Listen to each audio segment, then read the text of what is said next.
اسمي أنجلو خير الله تلميذ في مدرسة القلبين الأقدسين في الصف التاسع. شاركت في هذه المسابقة للتسلية والتنمية الذات.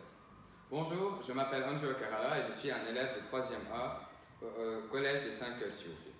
Je participe à cet événement premièrement pour l'amusement et aussi le développement de soi. Mon discours portera principalement sur mers et océans, quels enjeux pour la planète. Alors tout d'abord, ces dernières années, nous avons très peu voyagé.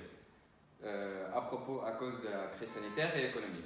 Alors je vous invite à venir avec moi durant quelques instants, durant une croisière d'ici jusqu'en France. Le trajet se passe très bien, 4000 km en tout, et juste assez d'azote et de phosphore pour avoir anéanti tout ce qu'il y avait sous notre bloc de fer. Qu'en dites-vous alors des trajets de 495 millions de navires commerciaux annuels? 200 000 litres d'eau jetée par-dessus bord lorsque la flemmardise de l'homme prend le dessus sur les règles instaurées. Et encore des passagers qui s'imaginaient nager dans une eau aussi pure que leur inconscient. J'aurais aimé me placer à la tête de ce navire et applaudir nos stupidité, mais je ne peux plus me permettre de perdre mon temps. Le temps qui reste à vivre à nos confrères et à nos futures générations. Parce que ce n'est pas en étant moqueur aux spectateurs qu'on sauvera cette richesse naturelle qui s'épuise, mais en s'actionnant et en changeant, en s'activant et en sauvant. Nous vivons dans le luxe. Jacuzzi, piscine, buffet, mais ce n'est pas que la mer qu'on met dans la misère, mais aussi nos semblables. Enfin ça, c'est un autre sujet. Je m'excuserai, j'éviterai de gâcher ce voyage. Arrivé à destination, mettons de côté l'émission de CO2 qui est 1000 fois plus importante qu'un train, mettons de côté le corail et les poissons qui ont été intoxiqués en chemin, et oublions les millions de kilos de déchets qui ont été déversés alors qu'ils auraient pu remplir 40 piscines.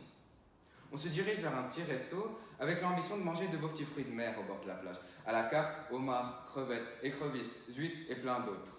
Et le rêve d'y retourner l'an prochain. Mais y aura-t-il vraiment une prochaine fois? A-t-on l'audace de s'imaginer déguster ces êtres vivants, ne serait-ce qu'une seule fois de plus? Pourrions-nous retrouver un de ces plats encore dégustibles aisément? Eh bien, pour la production d'un de ces aliments, on détruit 4,2% de son espèce et de son écosystème, qui se retrouve dépouillé au fin fond des abysses. Parlons de ces quotas qu'on apprend depuis le complémentaire.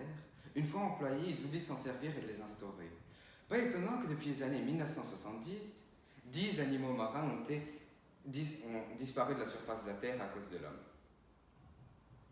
Mettez une croix sur vos ans encore bleus pour l'instant. Mettez une croix sur les histoires de pirates qui nageaient sur les océans.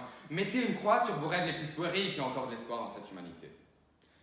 Pourquoi cet homme, si fidèle à son ego, mais si égoïste à ses fidèles, doit toujours foutre la misère autour de lui? N'y a-t-il pas une chose dont nous sommes capables de faire sans en détruire une autre? Pourquoi sommes-nous si ingrats qu'on a tué celle qui nous a donné vie, si inconscients qu'on a développé nos parts et enveloppé celles des autres?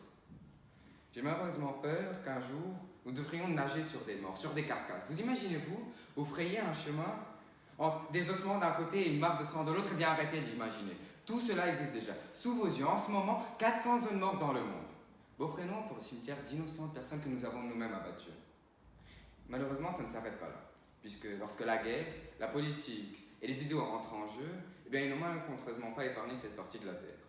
Guerre du Pacifique, Delta Nil, celle de la mer Noire, et encore les conquêtes et les colonisations.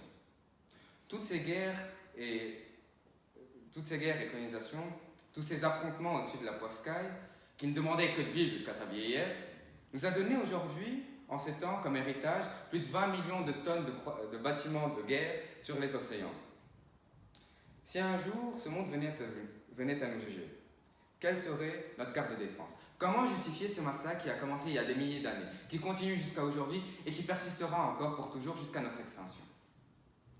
En dernier point, j'aimerais être un peu optimiste et me dire que cette ribambelle de sacrifices amènera nos moyens et notre technologie, afin qu'un jour, cette fleur qui se fait à nos crépuscules ne soit plus remarquée qu'à l'eau. Une main à la blotte, mes chers.